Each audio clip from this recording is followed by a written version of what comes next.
पाँच तत पिजड़ा से सुगना जेऊरी कतौआ जवार पाँच तत पिजड़ा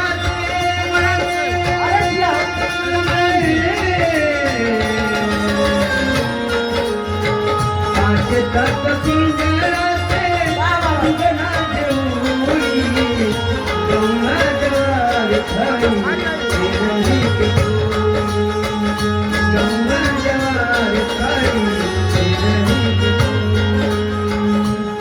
जियत भर कैले रहले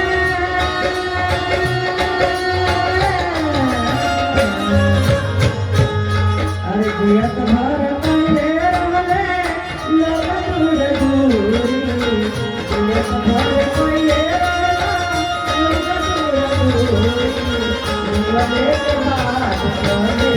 हरिवाई दूरी मना के बाद चले हरिवाई मना के बाद चले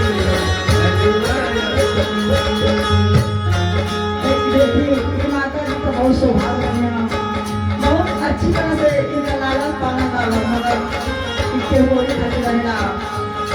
तो देखिए कहना बा मास्टर,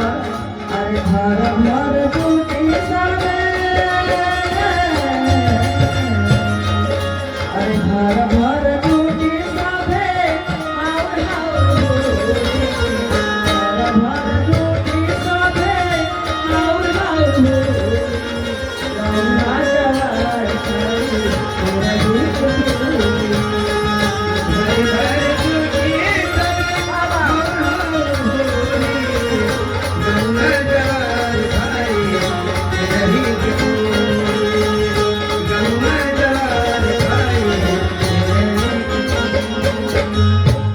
आगे सुनिए मास्टर, अरे मोहला कभी अरे मोहला कभी लागे तन मन धन से मोहला कभी लागे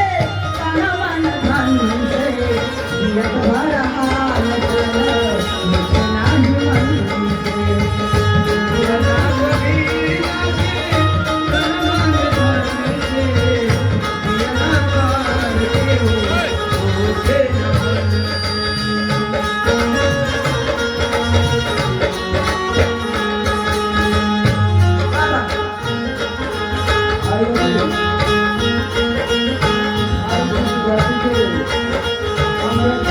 अरे जिया हो करता जिया में भी भैया हमारे परिवार वालों की तरफ से बहुत शुभकामना है हमारे साथ बहुत आज देखिए हमारे लाडले बाबू की जीजा की तरफ से 50 रुपये पुरस्कार मिला है हमारे पास ही अरे मोहवा मेरा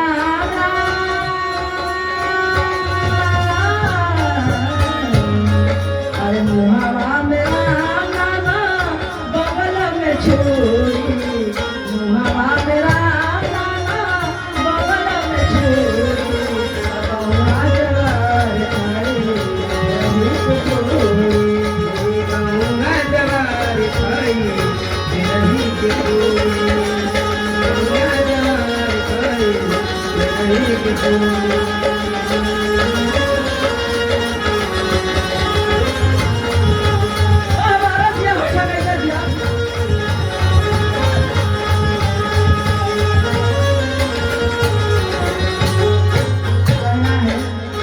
अरे जटिया बिरादर साता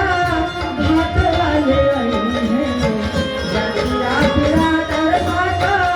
घाट वाले आई हैं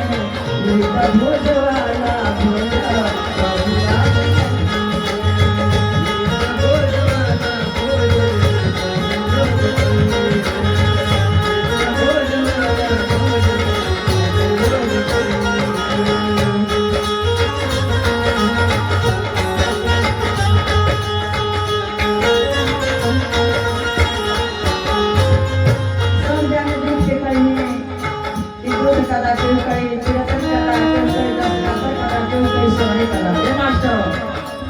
काय नाम गा